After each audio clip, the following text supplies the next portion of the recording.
So we're going to talk the Ravens NFL 2024 NFL Ravens big board.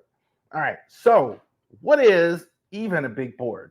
So we've been talking draft here for the next few months. We're in the draft season. We're going to have a draft here in a few weeks. We're going to have a draft special as well. We're going to be doing a draft pregame. We're going to be talking about that. So we're going to have a draft pregame the night before the draft, half hour before the draft starts. We're going to be here talking about the draft. We may do a draft post game depending on what the draft happens. Little shameless plug there as well, right there. A little shameless plug, as they say.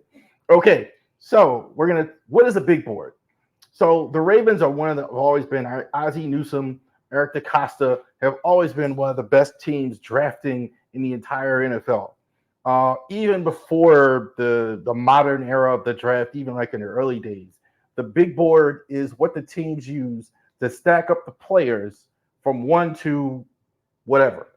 Now, it is very hard to find information about how teams actually do a big board. Even ex-GMs, players, or ex-people that have been in the room don't really like talking about how they construct the board. They don't really like saying, because that really is the secret sauce. Best player available. Okay? How many times have you heard that phrase in football? Best player available. We want to take the best player available. So what they're doing is how do they know who the best player available is? They're going to their big board, right? They're going through their board and who are the best players on the board that you can find in the college football draft. Now, as far as the draft goes, the big board. This is how, from basically the information I'm gathered, we're going to do it how it's basically gathered, but I want to overview it a little bit. So who are the best players? There usually are at the top of the draft, in every draft, about 6 to 8 players that are absolute, maybe anywhere from 5 to 8. They're at the top of every board. It's consensus. They're going to get picked early first. They're not going to wait to the second round. So they're going to be on every board, regardless of the team, et cetera, et cetera. So you're going to have those. They may be in different order. They may feel differently about some players. Maybe there's 1 or 2 there. But there's about 6 to 8 that are there on the board. Then there's about another group when you have a big board that is about in the next 10, that first round for sure area. There's about 10 more when teams grade players. There's about players in the first round that's about 10. It's about right. So that's what you got. So you got about half of it. So you got a lot of the league taking about the same group of anywhere from 15 to 20 players, we'll say. That's the big board. Now, what fills it out? The rest of it. Needs of the teams, right? This is the part they really don't like to disclose. This is where the boards really look different at that point. So let's say the Ravens don't need a quarterback, right? You have Lamar Jackson on your team. You're not going to have a guy on your big board in the first 30, maybe higher, because you're going to have you're looking at corners, you're looking at safeties, you're looking at this, you're grading them out. You're pulling those other guys lower on your board because, okay, you don't need it, quote unquote. That's just one example. Or certain guys, maybe you have a medical issue, or certain guys, maybe not a scheme fit. You know, maybe you have certain teams would want a 3-4 technique tackle, nose tackle. You're further down on the board, things like that. That's where the differentiate of the board. So what I've done here is I've gotten the board here to what the Ravens might have it look like. Obviously, I don't know what it is, but what are the Ravens' big board might look like here? Okay, so we're going to do 30 because they're picking 30, right? They're picking 30. This is the first round. We're not going to do a whole 60. And of course, a board probably has about probably about 200. They do the whole thing, as far as the board. So keep that in mind. All right. Ravens big board. Who's on here? Caleb Williams, USC. I think he's number 1 player in the entire NFL draft. I don't think there's any question about it. I think definitely the Bears are going to lock him up. I don't think you can have him off of any board. I think he's number one anywhere. There's no question about it. Marvin Harrison, number two. I've heard a lot of people say it's a debate between him and Malik Neighbors as number one. I don't think it is. I think Marvin is pretty easily the number one. Right? I think both of them almost kind of have the problem. They've been dominant for so long. They're so dominant. I think people are just trying to find holes and things in the evaluation. There aren't many with those two guys. I don't think there's any question about it. Jaden Daniels, I think, is number three. Jaden Daniels, I think, is an excellent quarterback prospect as well. The Lamar Jackson factor, I think this guy has much more chance to have success in the league. Drake May, North Carolina Tar Heels. I like Drake May. I think these three quarterbacks, it's pretty big gap between those and everybody else. I think those are the three for sure. No matter what your circumstances, they're on the board because they're definitely very, very, very good. I definitely think they're in the top four here. Malik Neighbors is five.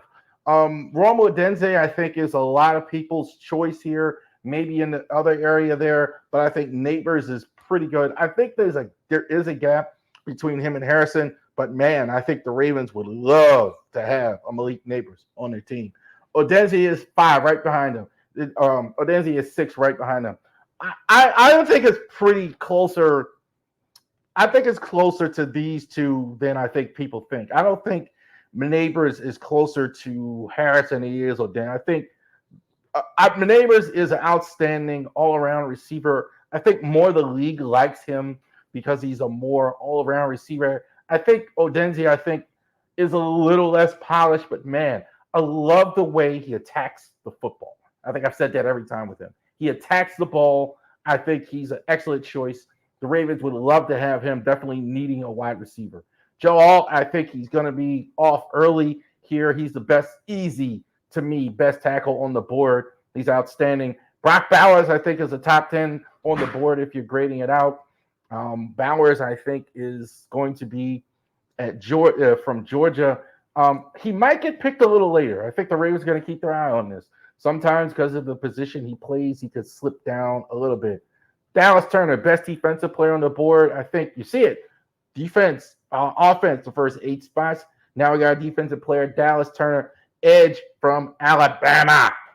I think overall he's the best, probably the safest pick to play here. Lalutu I really like, but I think you factoring everything in, the medicals and everything like that, Lalutu, I think Turner is going to be higher on the boards.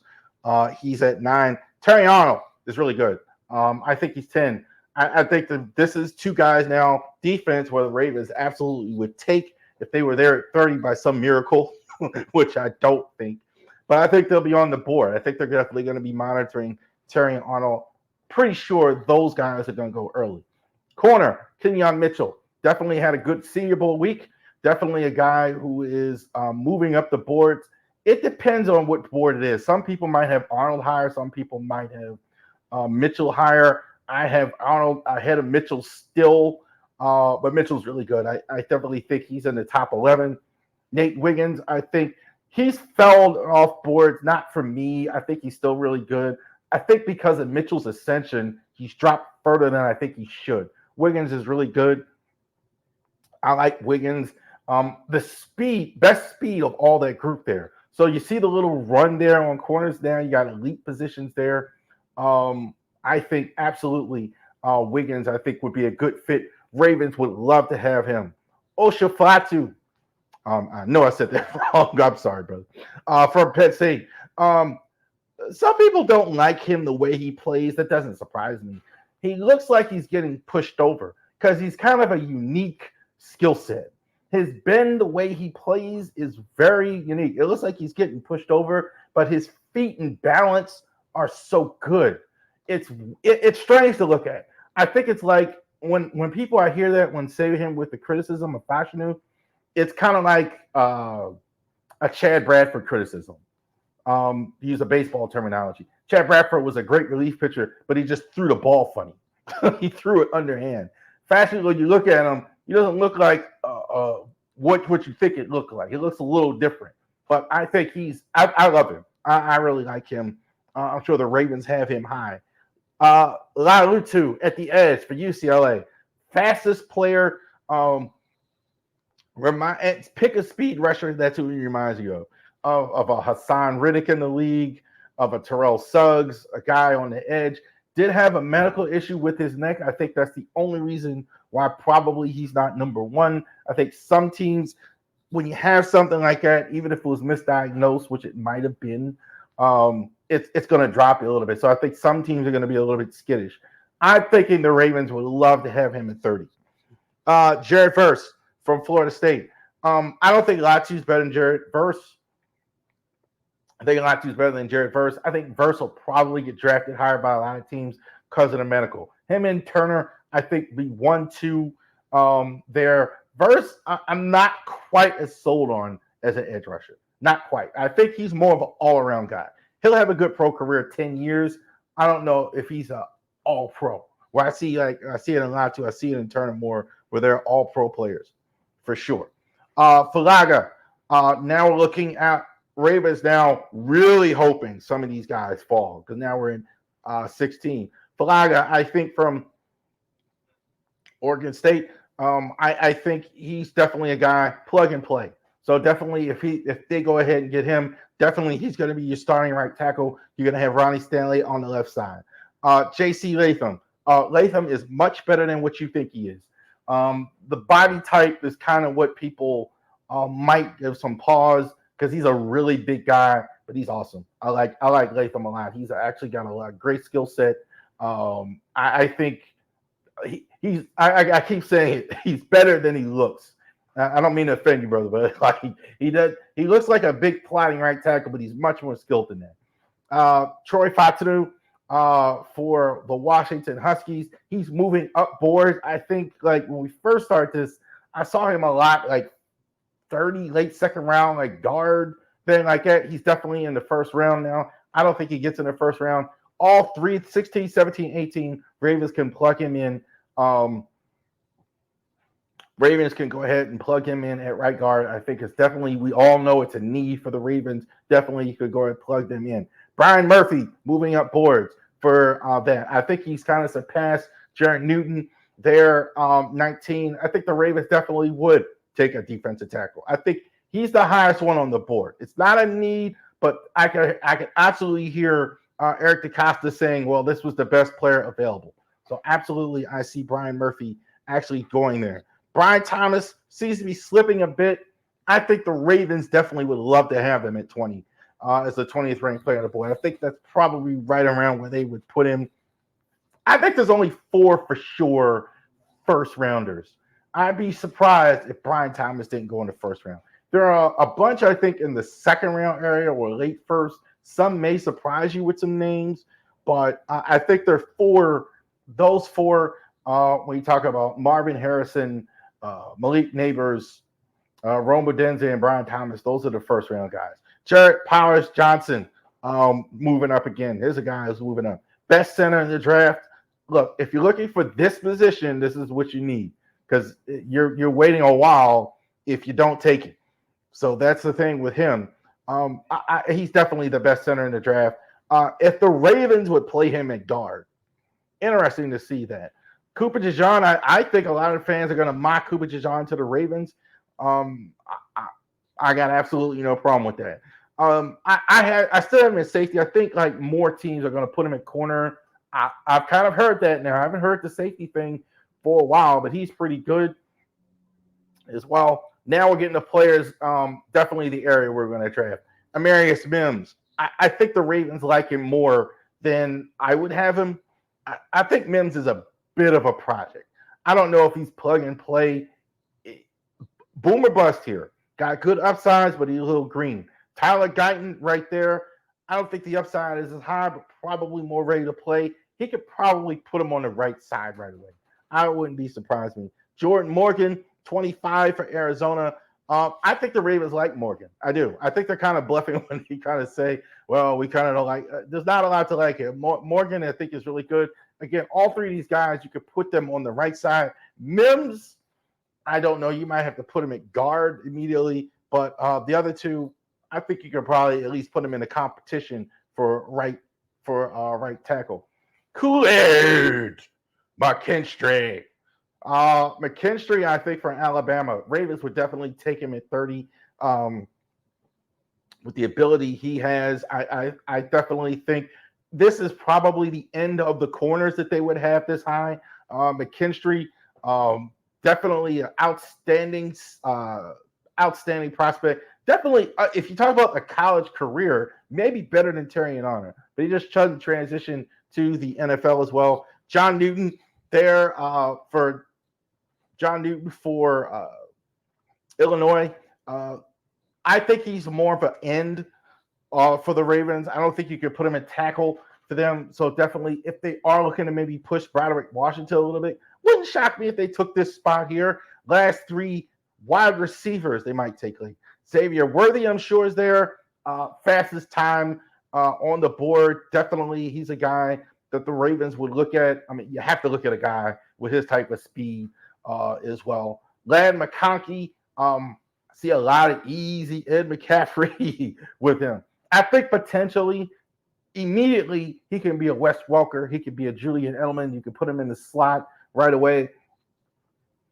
I think ultimately he could be an Ed McCaffrey on the outside. I think he's got that type of ability. And then Mitchell for Texas Longhorns. Differing opinions on him. I definitely think the Ravens could use him because they need a guy who makes catches in traffic.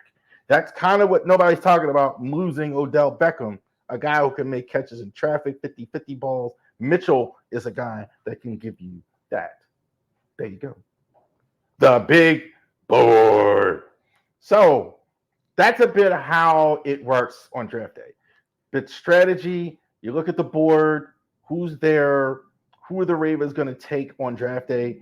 That's how they do it. So, okay, so hey, maybe this guy isn't an immediate need like a Brian Murphy, used for example, but he's 18 on the board compared to all the rest of those guys that are there. You might have guys on the board 56, 68, and they do kind of do nod to need a little bit on draft boards. Okay, so then they'll kind of have another way. Okay, so these are all the first, second round. Now we got the next round. Who's high here? And then what do we need?